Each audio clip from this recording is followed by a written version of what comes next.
Chapter 32, Tender Troubles. Joe, I'm anxious about Beth. Why, Mother? She has seemed unusually well since the babies came.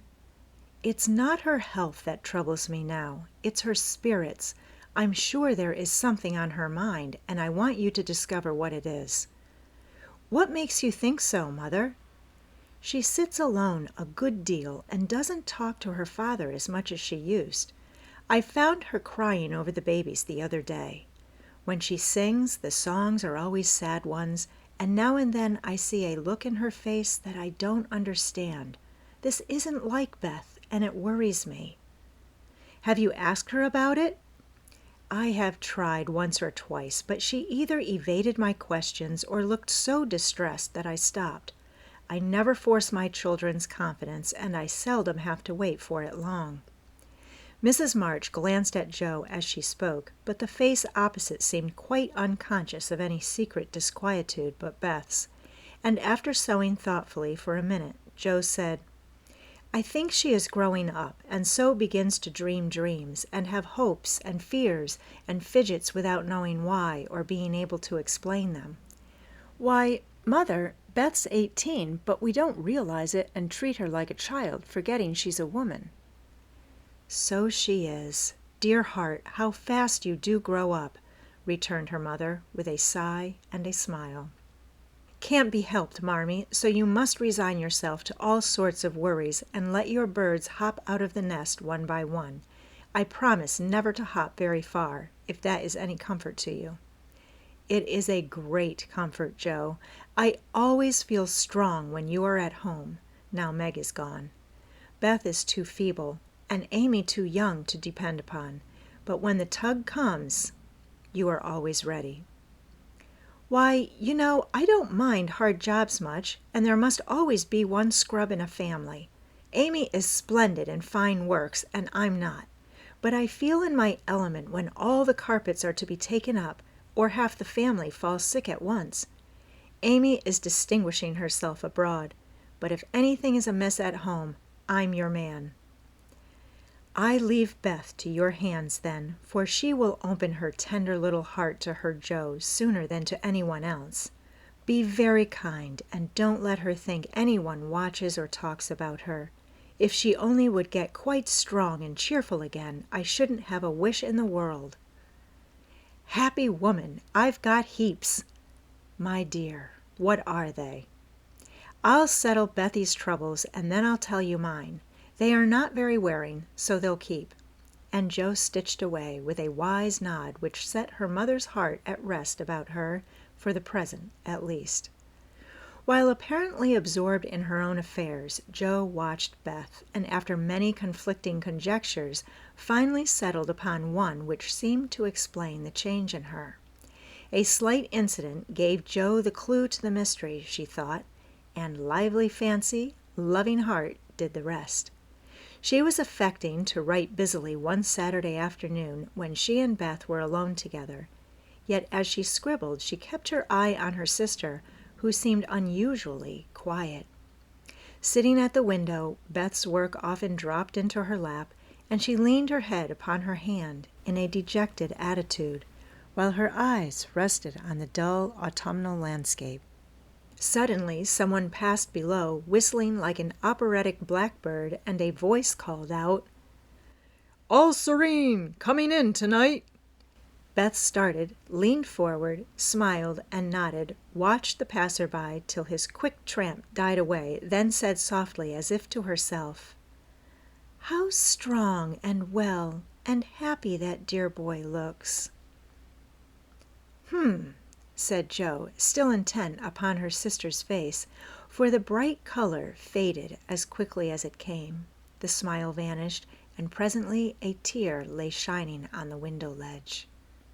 Beth whisked it off and glanced apprehensively at Joe, but she was scratching away at a tremendous rate, apparently engrossed in Olympia's oath.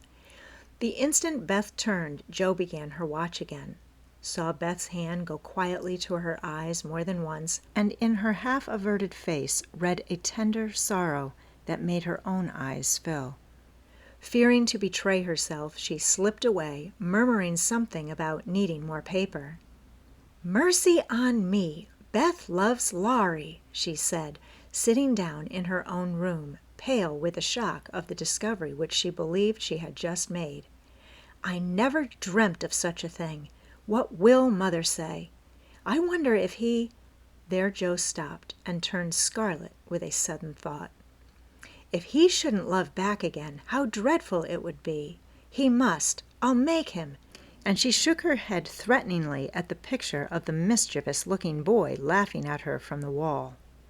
Oh dear, we are growing up with a vengeance. Here's Meg married and a mamma, Amy flourishing away at Paris, and Beth in love. I'm the only one that has sense enough to keep out of mischief. Joe thought intently for a minute, with her eyes fixed on the picture. Then she smoothed out her wrinkled forehead and said, with a decided nod at the face opposite, "No, thank you, sir. You're very charming, but you've no more stability than a weathercock, so you needn't write touching notes and smile in that insinuating way, for it won't do a bit of good, and I won't have it." Then she sighed and fell into a reverie from which she did not wake till the early twilight sent her down to take new observations, which only confirmed her suspicion.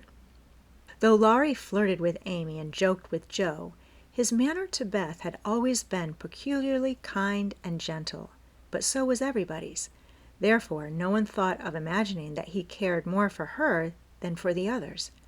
Indeed, a general impression had prevailed in the family of late, that our boy was getting fonder than ever of Joe, who, however, wouldn't hear a word upon the subject, and scolded violently if anyone dared to suggest it.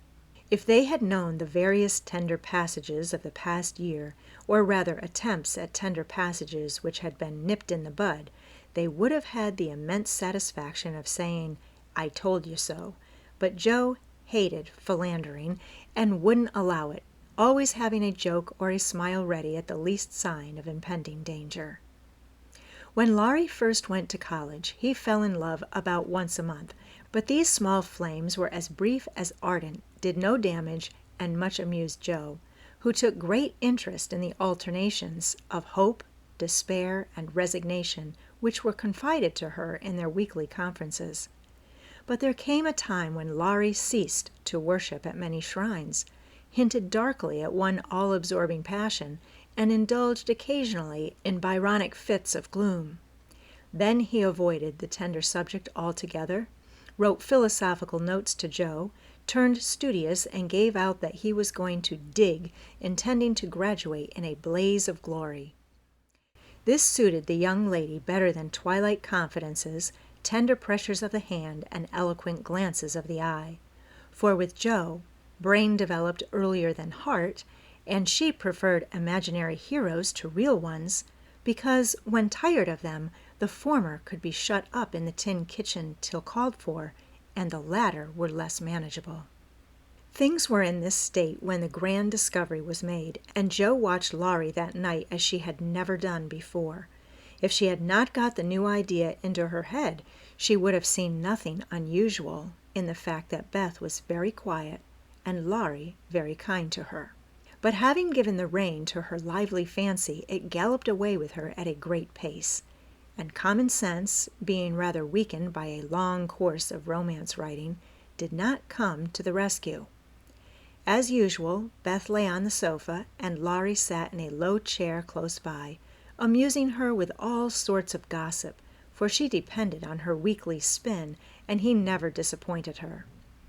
But that evening, Joe fancied that Beth's eyes rested on the lively, dark face beside her with peculiar pleasure, and that she listened with intense interest to an account of some exciting cricket match, though the phrases "caught off a tice," "stumped off his ground," and "the leg hit for 3" were as intelligible to her as Sanskrit. She also fancied, having set her heart upon seeing it, that she saw a certain increase of gentleness in Laurie's manner, that he dropped his voice now and then, laughed less than usual, was a little absent-minded, and settled the afghan over Beth's feet with an assiduity that was really almost tender. Who knows? Stranger things have happened, thought Jo, as she fussed about the room. She will make quite an angel of him, and he will make life delightfully easy and pleasant for the dear, if they only love each other. I don't see how he can help it, and I do believe he would if the rest of us were out of the way. As everyone was out of the way but herself, Jo began to feel that she ought to dispose of herself with all speed. But where should she go? And burning to lay herself upon the shrine of sisterly devotion, she sat down to settle that point. Now, the old sofa was a regular patriarch of a sofa, long, broad, well-cushioned, and low. A trifle shabby, as well it might be, for the girls had slept and sprawled on it as babies, fished over the back, rode on the arms, and had menageries under it as children, and rested tired heads, dreamed dreams, and listened to tender talk on it as young women. They all loved it, for it was a family refuge, and one corner had always been Jo's favorite lounging place. Among the many pillows that adorned the venerable couch was one hard, round, covered with prickly horsehair, and furnished with a knobby button at each end. This repulsive pillow was her especial property, being used as a weapon of defense, a barricade, or a stern preventive of too much slumber. Laurie knew this pillow well, and had cause to regard it with deep aversion, having been unmercifully pummeled with it in former days, when romping was allowed, and now frequently debarred by it from taking the seat he most coveted, next to Jo in the sofa corner. If the sausage, as they called it, stood on end, it was a sign that he might approach and repose, but if it lay flat across the sofa, woe to the man, woman, or child who dared disturb it. That evening Jo forgot to barricade her corner, and had not been in her seat 5 minutes before a massive form appeared beside her, and with both arms spread over the sofa back, both long legs stretched out before him, Laurie exclaimed with a sigh of satisfaction, "Now, this is filling at the price." "No slang," snapped Jo, slamming down the pillow.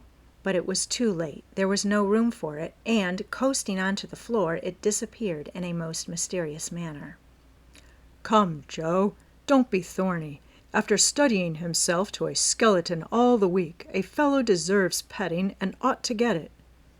"Beth will pet you. I'm busy."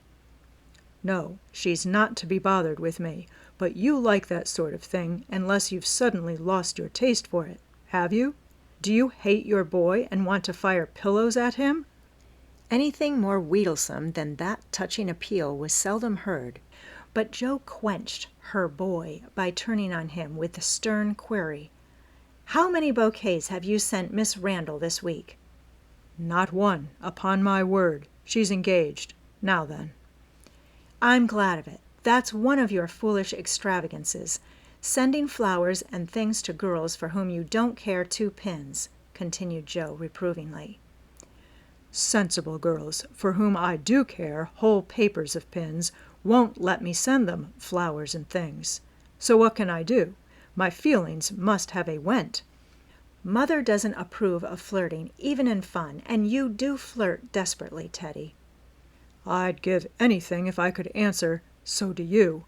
As I can't, I'll merely say that I don't see any harm in that pleasant little game, if all parties understand that it's only play." "Well, it does look pleasant, but I can't learn how it's done. I've tried, because one feels awkward in company, not to do as everybody else is doing. But I don't seem to get on," said Jo, forgetting to play mentor. "Take lessons of Amy. She has a regular talent for it." "Yes. She does it very prettily and never seems to go too far. I suppose it's natural to some people to please without trying, and others to always say and do the wrong thing in the wrong place." "I'm glad you can't flirt. It's really refreshing to see a sensible, straightforward girl who can be jolly and kind without making a fool of herself. Between ourselves, Jo, some of the girls I know really do go on at such a rate I'm ashamed of them. They don't mean any harm, I'm sure, but if they knew how we fellows talked about them afterward, they'd mend their ways, I fancy." "They do the same, and as their tongues are the sharpest, you fellows get the worst of it, for you are as silly as they, every bit. If you behaved properly, they would, but knowing you like their nonsense, they keep it up, and then you blame them." "Much you know about it, ma'am," said Laurie in a superior tone. "We don't like romps and flirts, though we may act as if we did sometimes. The pretty, modest girls are never talked about, except respectfully among gentlemen. Bless your innocent soul! If you could be in my place for a month, you'd see things that would astonish you a trifle. Upon my word, when I see one of those harum-scarum girls, I always want to say, with our friend Cock Robin, 'Out upon you, fie upon you, bold-faced jig!'" It was impossible to help laughing at the funny conflict between Laurie's chivalrous reluctance to speak ill of womankind and his very natural dislike of the unfeminine folly of which fashionable society showed him many samples. Joe knew that young Lawrence was regarded as a most eligible parti by worldly mammas, was much smiled upon by their daughters, and flattered enough by ladies of all ages to make a coxcomb of him. So she watched him rather jealously, fearing he would be spoilt, and rejoiced more than she confessed to find that he still believed in modest girls. Returning suddenly to her admonitory tone, she said, dropping her voice, "If you must have a went, Teddy, go and devote yourself to one of the pretty, modest girls whom you do respect, and not waste your time with the silly ones." "You really advise it?" And Laurie looked at her with an odd mixture of anxiety and merriment in his face. "Yes, I do, but you'd better wait till you are through college on the whole, and be fitting yourself for the place meantime. You're not half good enough for, well, whoever the modest girl may be," and Joe looked a little queer, likewise, for a name had almost escaped her. "That I'm not," acquiesced Laurie, with an expression of humility quite new to him, as he dropped his eyes and absently wound Joe's apron tassel round his finger. "Mercy on us, this will never do," thought Joe, adding aloud, "Go and sing to me. I'm dying for some music, and always like yours." "I'd rather stay here, thank you." "Well, you can't. There isn't room. Go and make yourself useful, since you are too big to be ornamental. I thought you hated to be tied to a woman's apron string," retorted Joe, quoting certain rebellious words of his own. "Ah, that depends on who wears the apron," and Laurie gave an audacious tweak at the tassel. "Are you going?" demanded Joe, diving for the pillow. He fled at once, and the minute it was well, up with the bonnets of Bonnie Dundee, she slipped away to return no more till the young gentleman had departed in high dudgeon. Joe lay long awake that night, and was just dropping off when the sound of a stifled sob made her fly to Beth's bedside with the anxious inquiry, "What is it, dear?" "I thought you were asleep," sobbed Beth. "Is it the old pain, my precious?" "No, it's a new one, but I can bear it," and Beth tried to check her tears. "Tell me all about it, and let me cure it as I often did the other." "You can't. There is no cure." There Beth's voice gave way, and clinging to her sister, she cried so despairingly that Joe was frightened. "Where is it? Shall I call Mother?" Beth did not answer the first question, but in the dark one hand went involuntarily to her heart, as if the pain were there. With the other she held Joe fast, whispering eagerly, "No, no, don't call her, don't tell her. I shall be better soon. Lie down here and pour my head. I'll be quiet and go to sleep. Indeed I will." Joe obeyed, but as her hand went softly to and fro across Beth's hot forehead and wet eyelids, her heart was very full, and she longed to speak. But young as she was, Joe had learned that hearts, like flowers, cannot be rudely handled, but must open naturally. So, though she believed she knew the cause of Beth's new pain, she only said in her tenderest tone, "Does anything trouble you, dearie?" "Yes, Joe," after a long pause. "Wouldn't it comfort you to tell me what it is?" "Not now. Not yet. Then I won't ask, but remember, Bethy, that Mother and Joe are always glad to hear and help you if they can." "I know it. I'll tell you by and by." "Is the pain better now?" "Oh, yes, much better. You are so comfortable, Joe." "Go to sleep, dear. I'll stay with you." So cheek to cheek they fell asleep, and on the morrow Beth seemed quite herself again, for at 18 neither heads nor hearts ache long, and a loving word can medicine most ills. But Joe had made up her mind, and after pondering over a project for some days, she confided it to her mother. "You asked me the other day what my wishes were. I'll tell you one of them, Marmee," she began, as they sat alone together. "I want to go away, somewhere this winter, for a change." "Why, Joe?" And her mother looked up quickly, as if the words suggested a double meaning. With her eyes on her work, Joe answered soberly, "I want something new. I feel restless and anxious to be seeing, doing, and learning more than I am. I brood too much over my own small affairs and need stirring up, so as I can be spared this winter, I'd like to hop a little way and try my wings." "Where will you hop?" "To New York. I had a bright idea yesterday, and this is it. You know Mrs. Kirk wrote to you for some respectable young person to teach her children and sew. It's rather hard to find just the thing, but I think I should suit if I tried." "My dear, go out to service in that great boarding house?" And Mrs. March looked surprised, but not displeased. "It's not exactly going out to service, for Mrs. Kirk is your friend, the kindest soul that ever lived, and would make things pleasant for me, I know. Her family is separate from the rest, and no one knows me there. Don't care if they do. It's honest work, and I'm not ashamed of it." "Nor I. But your writing—" "All the better for the change. I shall see and hear new things, get new ideas, and even if I haven't much time there, I shall bring home quantities of material for my rubbish." "I have no doubt of it. But are these your only reasons for this sudden fancy?" "No, Mother." "May I know the others?" Joe looked up and Joe looked down, then said slowly, with sudden color in her cheeks, "It may be vain and wrong to say it, but I'm afraid Laurie is getting too fond of me." "Then you don't care for him in the way it is evident he begins to care for you?" And Mrs. March looked anxious as she put the question. "Mercy, no! I love the dear boy, as I always have, and am immensely proud of him, but as for anything more, it's out of the question." "I'm glad of that, Joe." "Why, please?" "Because, dear, I don't think you suited to one another. As friends you are very happy, and your frequent quarrels soon blow over.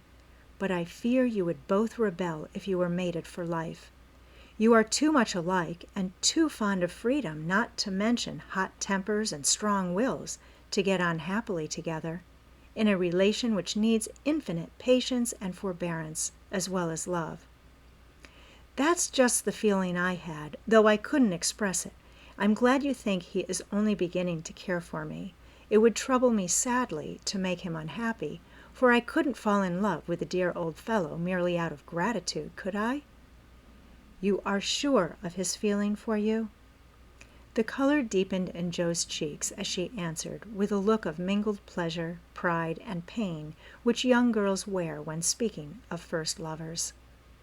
"I'm afraid it is so, Mother. He hasn't said anything, but he looks a great deal. I think I had better go away before it comes to anything." "I agree with you, and if it can be managed, you shall go." Joe looked relieved, and after a pause said, smiling, "How Mrs. Moffat would wonder at your want of management if she knew, and how she will rejoice that Annie still may hope." "Ah, Joe, mothers may differ in their management, but the hope is the same in all, the desire to see their children happy. Meg is so, and I am content with her success. You I leave to enjoy your liberty till you tire of it, for only then will you find that there is something sweeter. Amy is my chief care now, but her good sense will help her. For Beth, I indulge no hopes except that she may be well. By the way, she seems brighter this last day or two. Have you spoken to her?" "Yes. She owned she had a trouble and promised to tell me by and by. I said no more, for I think I know it." And Jo told her little story. Mrs. March shook her head and did not take so romantic a view of the case, but looked grave, and repeated her opinion that for Laurie's sake Jo should go away for a time. "Let us say nothing about it to him till the plan is settled. Then I'll run away before he can collect his wits and be tragical. Beth must think I'm going to please myself, as I am, for I can't talk about Laurie to her. But she can pet and comfort him after I'm gone, and so cure him of this romantic notion. He's been through so many little trials of the sort, he's used to it, and will soon get over his lovelornity." Jo spoke hopefully, but could not rid herself of the foreboding fear that this little trial would be harder than the others, and that Laurie would not get over his lovelornity as easily as heretofore. The plan was talked over in a family council and agreed upon, for Mrs. Kirk gladly accepted Jo, and promised to make a pleasant home for her. The teaching would render her independent, and such leisure as she got might be made profitable by writing, while the new scenes and society would be both useful and agreeable. Jo liked the prospect and was eager to be gone, for the home nest was growing too narrow for her restless nature and adventurous spirit. When all was settled, with fear and trembling, she told Laurie, but to her surprise he took it very quietly. He had been graver than usual of late, but very pleasant, and when jokingly accused of turning over a new leaf, he answered soberly, "So I am, and I mean this one shall stay turned." Jo was very much relieved that one of his virtuous fits should come on just then, and made her preparations with a lightened heart, for Beth seemed more cheerful, and hoped she was doing the best for all. "One thing I leave to your especial care," she said, the night before she left. "You mean your papers?" asked Beth. "No, my boy. Be very good to him, won't you?" "Of course I will, but I can't fill your place, and he'll miss you sadly." "It won't hurt him, so remember, I leave him in your charge, to plague, pet, and keep in order." "I'll do my best, for your sake," promised Beth, wondering why Jo looked at her so queerly. When Laurie said, "Goodbye," he whispered significantly, "It won't do a bit of good, Jo.